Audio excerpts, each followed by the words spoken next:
A lot of people are very good at chit chats, but you're right. The prep is really important because you need to know your numbers, you need to know the landscape, you need to be able to articulate the competitors' vision or just an understanding of the state of the union. There's a lot of homework involved. Especially at the senior level, because again, you're going to be a strategic hire. And if you have no perspective or a point of view or an opinion, like, nothing much. It's just, whatever. And then if you ask me a question like, so where do you think our competitive advantage is? And you're like, well, your product's very good. That's you're going to die. Good morning, everyone. Welcome to another fun episode of Career Success with Adrian and Yen. Keep calm and career on. How are you today, Yen? It's a Friday. Fridays are always good. Fridays are always nice, and we always love spending Friday mornings with you. And if you're catching us on Spotify, thanks a lot. We hope you will share these episodes that we do with all your friends because we really like sharing ideas with everybody. And what are we talking about today? Today, we're going to talk about something which a lot of 40-something-year-olds, even 50-something-year-olds who are pretty senior in their roles, they've been coming to talk to us about. And that is, I can't land jobs. What's the problem? Is it me? Is it a market? Am I too old? So my question is this. How would you define senior? Is it age or is it by position or is there something else? That's a good question. I think it's a bit of all. I think the senior roles for us will be more towards the VP level roles and above. VP in some places are very junior. Correct. Some banks are. Everyone's a VP, right? And some directors are I would say somewhere near it's C -1, -2. -3. Depending once again how big the company is, right? Everything's so relative. Yes. So I think if it's senior enough, the roles are tougher to come by because there are fewer up there. It's like your pyramid. The air is very thin at the top. Air is thin at the top. And unfortunately, there are also a lot of people competing for those roles right now because a lot of the senior folks are being retrenched. Yeah. Because why? They're too expensive. Okay. That's a stereotype sweeping statement. But we all know that people who get retrenched or restructured out for whatever reason, it is the senior ones who would have a tougher time landing a similar role. Because if they're looking for something with a similar salary, similar job scopes, similar territories, that could be harder to find something. And also folks who are senior in terms of age, chronologically senior, old. So polite. Those who are older, sometimes they do face some discrimination as well. So there is some truth in it, but not always the case. But nonetheless, senior roles are harder to come by, even harder to land. And today we're going to ask a question. If you're looking at a position in that space, why is it some people have difficulty landing those jobs? Is it because of the industry? Is it because of the landscape? Or maybe your skills are expired. There's so many reasons. There's so many reasons. Yeah. But here, 5 reasons why you're not landing that senior role. That's our topic for today. So the first reason is I think that a lot of people have forgotten how to look for jobs. Many of these guys have been in jobs for like 5 years, 8 years, and the market has changed. They just think that if I do my CV done correctly, the job's mine. I get that a lot. And they, even after I tell them like the secret sauce to job search is through your networks, they will still insist that their resume be absolutely perfect. And then they only know to prepare one resume, or they tell me that they just want to prepare one resume. I just need to get my resume ready. Yeah. And I'm like, the resume is not that hard. But again, at the same time, there's more than one version. You cannot just get by with just that one version. I think a lot of times people think that it's their silver bullet. The one silver bullet, they will nail everything, and they end up paying too much money to people, CV writers. Or AI. To get the CVs done. And which says a lot of nothing, actually. It says a lot of nothing, yeah. A lot of nothing. A lot of nice words, but with no substance. Yeah, a lot of or generalized. The resume is, or the CV. In this instance, Adrian likes to use CV because it's just 2 syllables. Resume, which is the more appropriate term, is 3 syllables. But let's not argue the semantics. Now, a lot of the resumes tend to be stuck in a certain time zone. So the patterns of the resume, the way it's been written, the formatting is like 2010. And when I look at the resume, I go like, how long has it been since you updated this resume? It's been a while. So you can tell. So the whole idea is this: your CVs are important, but they are not important to the point where it's the only thing you focus on. It's a whole value chain of activity. So if you're a senior person looking for roles, the CV is just one part of the entire chain. Your LinkedIn has to be good. Everything else has to be proper and done with. So an over-reliance on CV alone will not get you the job, and it will make you very disappointed, because a lot of times they send out the CVs, you don't get a response. And they'll say, my resume is perfect. Yeah. It's got all the words. Look, they're asking for 10 years. I have 10 years. Yeah, I've already programmed it to beat the ATS, the applicant tracking system, the AI. So not done. So no. So don't rely on one bullet alone. Okay, you need a whole arsenal, a whole process for it. And I think that's You do need a good resume. I mean, in the age of AI, you have no excuse to have any mistakes on your resume. When I see a mistake on your resume, it's a problem. Grammatical, typos. I is good in English. Or just very bad punctuations. Sometimes they pluralize things that shouldn't have plurals. Actually, I always get upset with that, because if you're using Microsoft Word, it's gonna highlight to you already, It should be highlighted, right? but sometimes it doesn't. But there are so many other wrongs if grammatically. I still am of the opinion that hiring managers don't read CVs in details. True. So I agree. But see, we're contradicting ourselves. Of course, we are on the one hand saying the resume is not the be all and end all, but at the same time, we're saying it is important because it represents your professional brand. So it should not have any problems in it. One very minor one, maybe not so minor, but I'm going to just share. I've seen resumes of individuals that are extensively long, only because with every year that passes, they just add on the latest experience. So you can tell that the format was different than the last job and the job before that. And then they change also the way they've written it, because maybe they've changed or because they copy pasted from somewhere. Oh, yeah. So in one resume, I can tell that this part was written when, or I can tell that this part was not written by the person. Yeah. And one of the biggest disconnects is when I meet an individual and I can tell that this person did not write the resume. Either he's forgotten all the stories, or the way he talks does not relate to the way it's written. Yeah. So you can tell that AI wrote it, I can tell that someone else wrote it. So whenever there's a disconnect, it's a massive red flag, okay, guys? So just reboot the entire resume and make it sound like you. Yeah. And I think the second thing that the second reason why a lot of people in the senior stage of their career falter in the job search is because they think that I can just do an interview. I just walk in and I talk. I don't see what's wrong with that. Especially if you're a senior person, So you come in and you go like, I don't need to prep, just go in, just talk. It's a chit chat. A lot of people are very good at chit chats, but you're right. The prep is really important because you need to know your numbers. You need to know the landscape. You need to be able to articulate the competitors' vision or just an understanding of the state of the union. There's a lot of homework involved. Especially at the senior level, because again, you're going to be a strategic hire. And if you have no perspective or a point of view or an opinion, nothing much. It's just, whatever. And then if you ask me a question like, so where do you think our competitive advantage is? And you're like, well, your product's very good. That's you're going to die. So. Yeah. Wait, I check ChatGPT.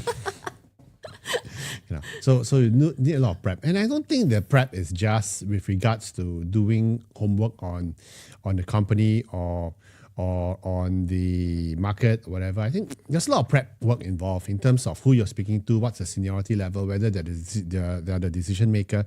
So there's a lot of interview strategy behind it. That's why a lot of people come to us before they go for that big major interview, which they really want to nail. Because the truth of it is, if you are a senior person, you're not going to get many opportunities. So you got to make each one count.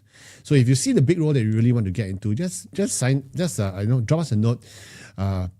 Pick our brains for that one session. It's easy peasy. I also want to complicate matters because even if you do well in the interview and everyone seems to like you, it doesn't necessarily equate to a job offer.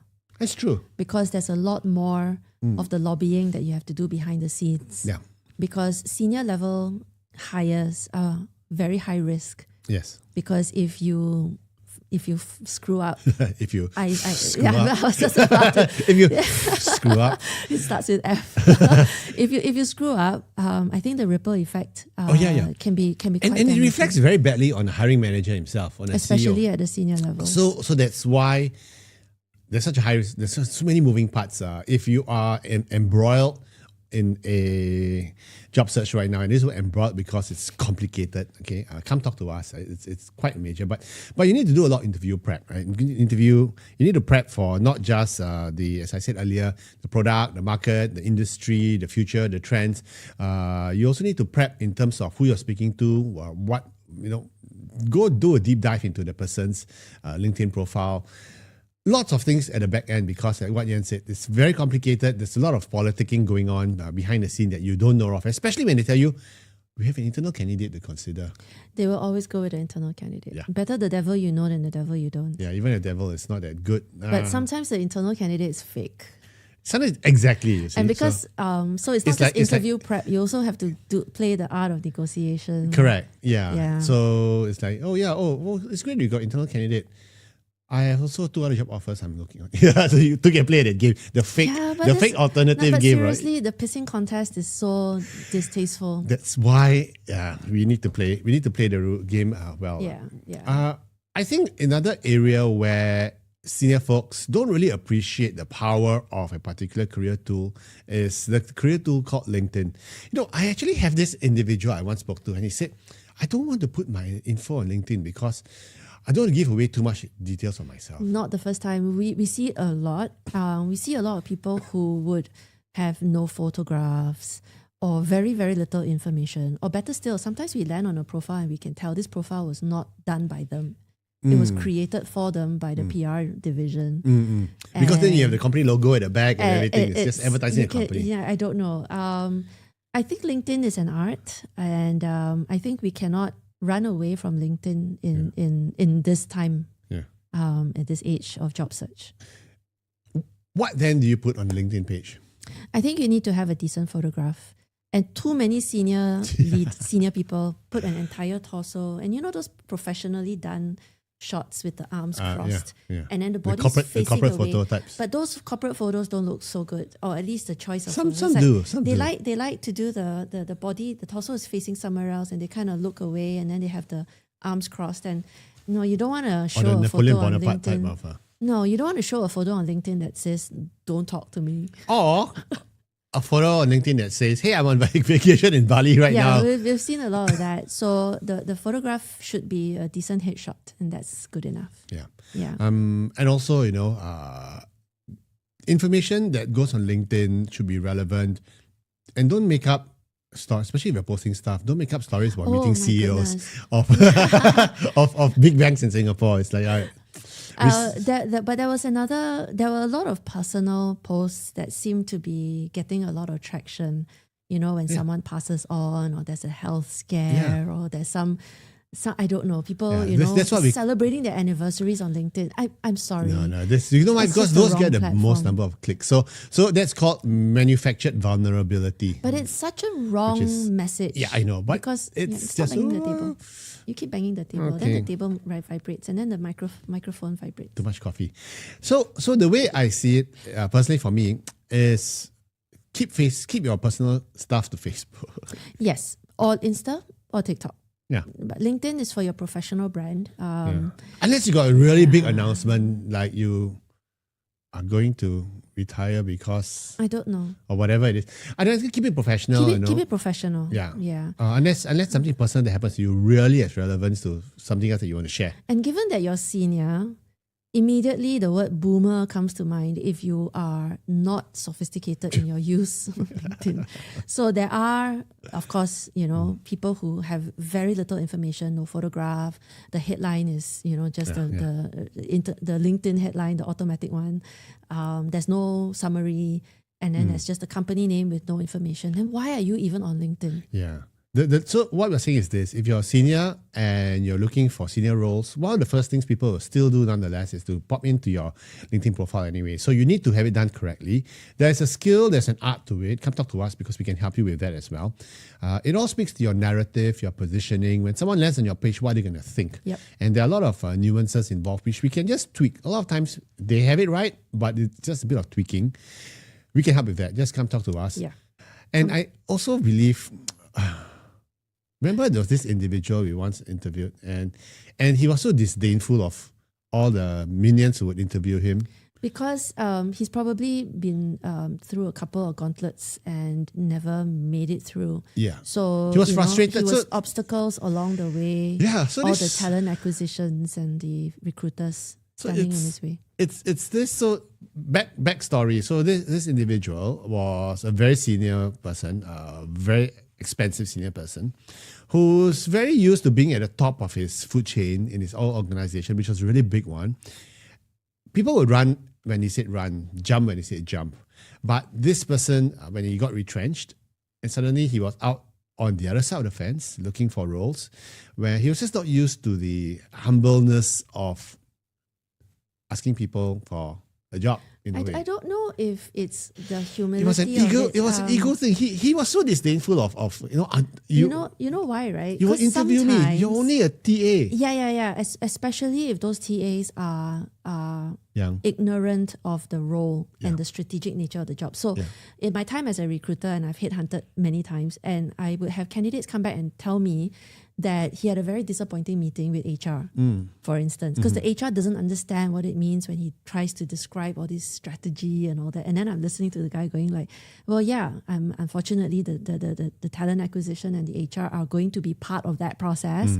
And they're not necessarily evaluating you on your strategic content. Yeah. They're evaluating you on your culture fit or some other stupid boxes or to some box to check. Boxes that they need to check. Yeah. And they're just part of this process. Yeah. So of course it didn't help that, there's a confluence of his disdain coupled with the inane questions that he might get asked, and it just irritates him more, and he gets a little bit more prickly. And he was so upset when he was asked what was his exam transcripts like, his results in his A levels. Now that would be a silly question, but I know organizations sometimes still do ask.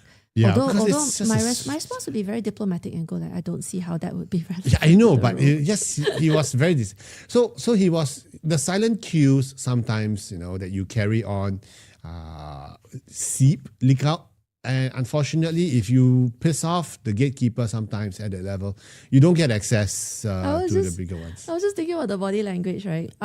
I've interviewed candidates who attend the interview with me, but the body language, I'm just going to move away from the mic. They sit back like this, and they put their feet up, and then they put their arms behind their head, and then they start talking. Sometimes their eyes are closed.